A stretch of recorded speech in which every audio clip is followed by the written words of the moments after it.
I'm so excited for this video because we're going to be transforming this empty, awkward hallway space into a dark, moody, romantic coffee nook. If you like dark, moody color, brass elements, vintage art, I think you're really going to like this video. I want to show you the mood board that I put together for this project. A lot of these aren't actually specific to coffee nooks. We've got some cafes, we have a library, we have even some living rooms, but they all capture the feel that I'm going for. So they have warm lighting, dark colors, a little bit of a Victorian feel, and again, they're just in the style that I really want to create. In this video, we're going to be flipping a Facebook Marketplace table from a cherry red to a more dark toned wood finish, and we're going to be adding some renter-friendly beadboard, and I'll also show you how I install sconces as a renter without hardwiring. So I think you're really going to like this video. Stay tuned, and we're going to get started on flipping the table, and I'll talk you through how I refinish it. Like I mentioned, I genuinely love this table. I love the shape and the style. It is just a little bit too red for me. So we're going in with an orbital sander at 120 grit. The top of this table is veneer, so anytime you're working with a piece like this, just make sure that you don't sand too far, because then you'll hit particle board and kind of ruin it. So for the legs, they are solid wood. I was able to use a rougher grit for those, just to kind of speed up the process. For the areas that I couldn't reach with my orbital sander, I went in by hand, which was kind of a nightmare, but you can kind of see in the corners there were some areas I couldn't reach with my hand sander, so I actually used oven cleaner, and it worked so well. I just let it sit for a few seconds, and then I went in with a wire brush, and it took the finish off so easily.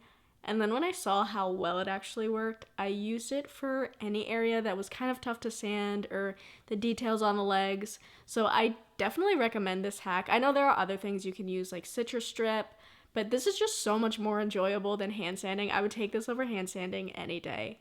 And then I just went in with a damp cloth to make sure there was no dust or anything on the surface of this table. For the paint wash, I used Rave Raisin by Bear. I probably mentioned this a couple more times throughout this video, but the paint wash was not thin enough, so if you do try this, make sure you use a little bit more water than I did. The main thing with paint wash is you want to make sure that you work in sections so that you can wipe it off before it starts to dry. So it's super important to work fast. It was such a windy day, so I was kind of fighting that, but it reveals that wood grain, and now it has some color, and it's a little bit easier than a traditional stain. I went in with some wax, some decorative wax by Bear. They do have a clear option, but I really liked this dark antique wax.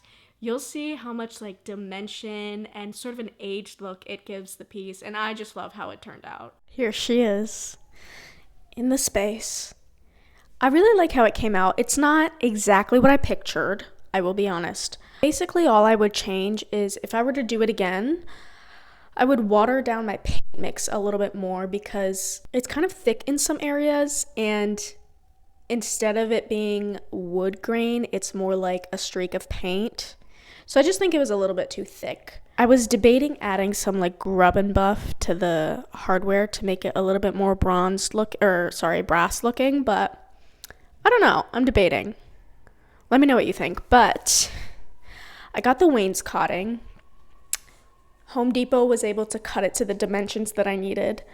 I'm going to be securing it to the wall with command strips, I think. We'll see how it goes, but that's the plan for now. I got the heavy duty ones. They hold up to 16 pounds, and this is not 16 pounds, but I just wanted to make sure that it would be strong enough for your renter. I don't think it would be that big of a deal if you nailed it into the wall. I just want to give myself less work when we move out and sort of undo everything that I've done. Just less holes to fill, so we'll see how the command strips go. One issue that I didn't account for was the outlet. I don't have a jigsaw to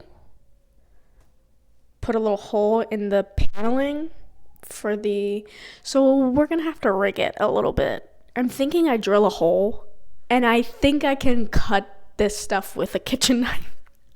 Not the safest, not ideal, but we're gonna make this work. So that'll be our next little challenge. This is the trim I ended up going with. I am going to get a second piece to stack on top that's a little bit more ornate and thicker.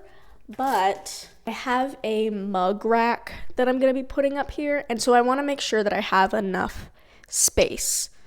So I'm going to wait till that's delivered and then go ahead and choose the next piece. But this one has a flat top, and so it's perfect for layering, and once I paint it, it'll look like one piece, hopefully. So what else? Oh, I picked up the paint. I went with Garden Gate. Originally, Muddled Basil was what I wanted, but in person it just wasn't super green, and it was kind of leaning more brown, and I didn't want it to look too much like I don't know. I went with Garden Gate. That might have been a mistake. Paint, you gotta see it in person. You gotta see it in different lighting, so I'll do a couple swatches on this and see how I like it. I can always go back, and those sample jugs are like $8, so not a big deal, but let's get working on cutting out the hole for the outlet, because that was a wrench that I wasn't expecting. I'm sure there are more professional ways to do this, but this is my girl way of marking where the outlet hole needs to be. I put toothpaste on the outlet, press the beadboard against it, and now I have sort of a rough outline of where I need to cut around. I then drew the worst rectangle of all time, sort of around my little toothpaste marking. You can use anything. You don't need to use toothpaste. You can use mustard. You can use lipstick. I don't care. Just whatever makes a mark. And then I used a drill to sort of start my hole. And then it was at this point where I realized it would be very irresponsible to showcase and endorse this process. It was honestly such a hack job and pretty dangerous. So find another way to make a hole in the beadboard. That's what I'll say. Being that the beadboard adds 3/8 of an inch to the wall, and the command strips are gonna add a little bit too. If I were to just put the wall plate on like this, the plugs are kind of sunken in. So this just brings it out forward to where it's gonna be flush with the wall plate. So let's get that installed. I do feel the need to make it crystal clear that this is not a tutorial. I don't know what I'm doing. It ended up fine. I didn't electrocute myself. I did get a little bit zapped, but nothing crazy. My point is, I am not showing you how to do something. I am showing you how I did something. Okay? And look, boom, it worked. We did fine. Like I mentioned, I used heavy-duty command strips for this, and if I were to do it again, I'd place them to line up with the corners of the beadboard pieces, because that's where I ended up having a little bit of lifting. So I did have to use a few finishing nails in a couple places, but I'm just not going to putty over them so that they're easy to find and remove when we do move out. I think you're supposed to wait for the glue to set overnight before you move on to mounting your pieces, but look, I cut corners and nobody dies about it. It ended up being totally fine. I did take my time pressing the first command strip up against the wall for like 30 seconds each, but even that might have been unnecessary, honestly.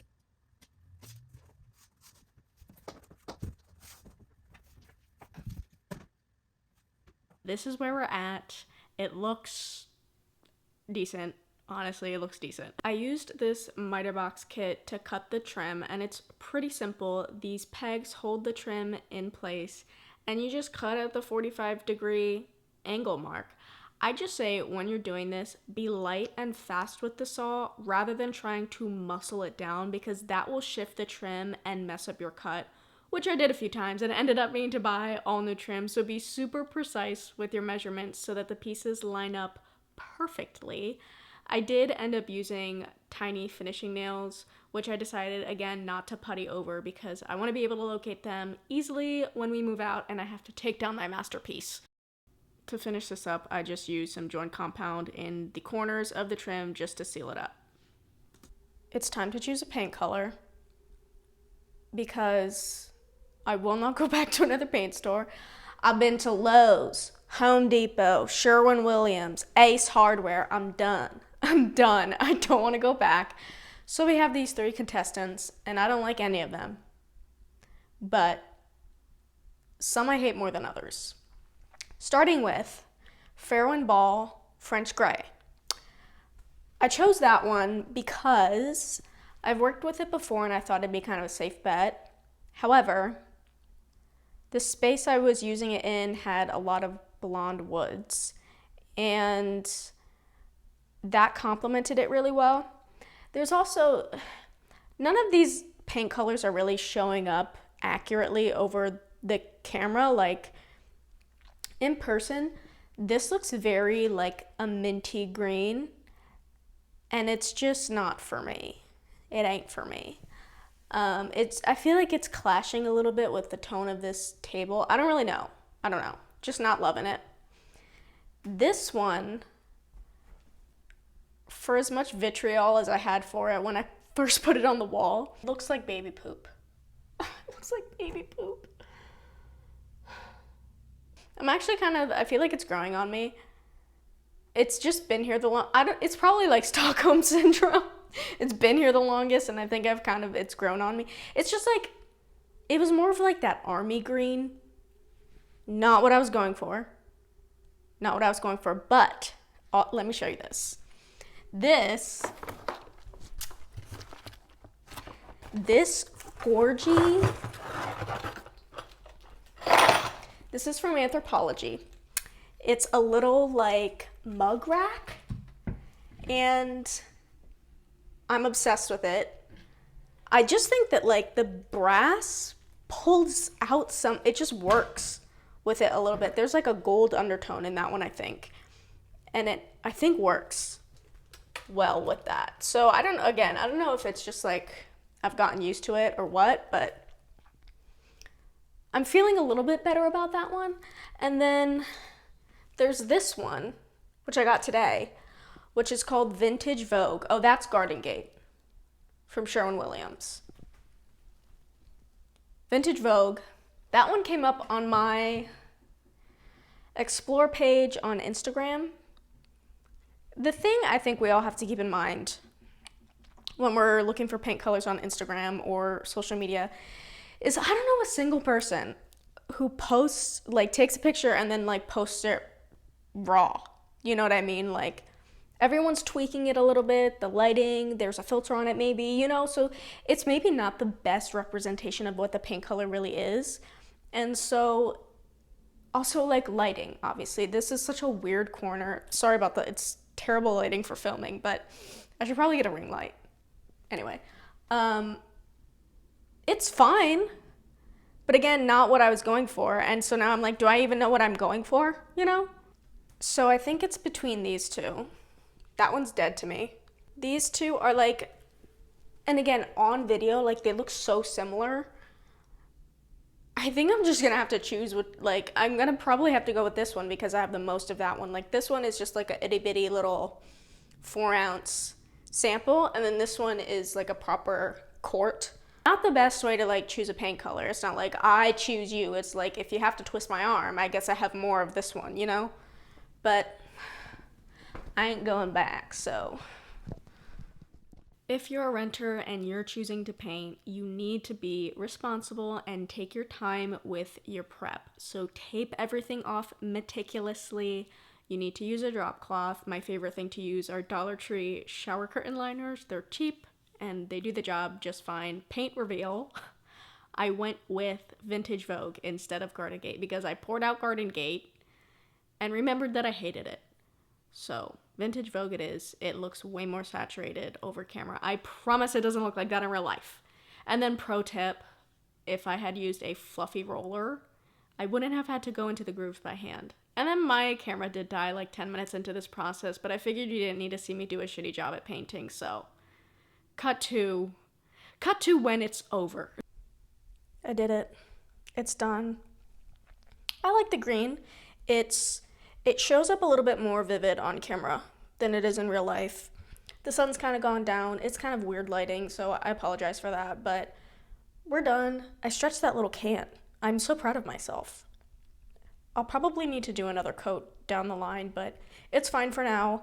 Tomorrow we're going to pick up our art prints, get everything hung up, and start decorating. So, should be fun. Stay tuned, stay tuned. Ow!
guys, it's looking so good so far. I'm so excited to show you like the whole completed thing. I finished hanging all the art.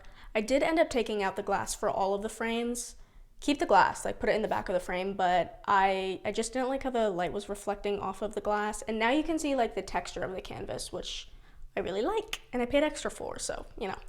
Now on to lighting. I have two options. So originally I wanted an art light. This one is renter friendly, it's rechargeable, and it comes with a little clicker to control like the warmth and the brightness and all of that, but I thought this was a good option. I mean, cute. Then, after I bought that one, I saw an ad for this guy.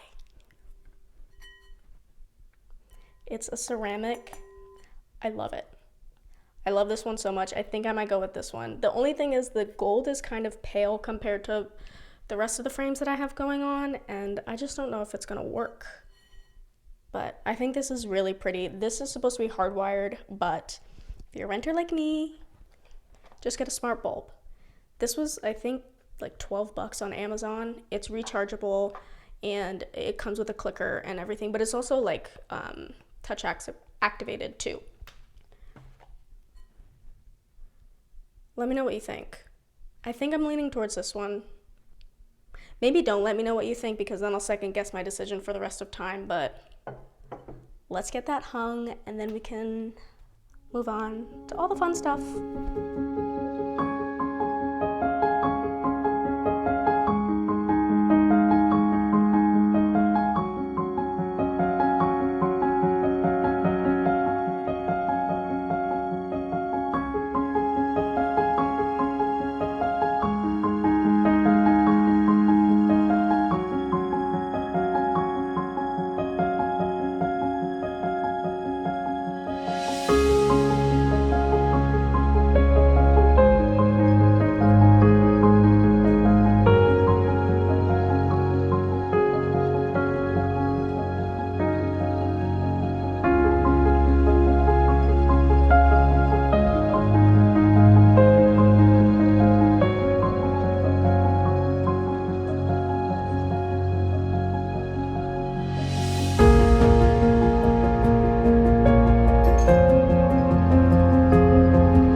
Guys, the light is hung, and that was the last element of this coffee nook makeover. If you like how it turned out, make sure you subscribe, because we just moved into this apartment. It's a total blank canvas, and so I have a ton of room makeovers coming down the pipeline soon, so make sure you subscribe. If you like how it turned out, please like the video, and let's reveal this coffee nook in 3, 2, 1.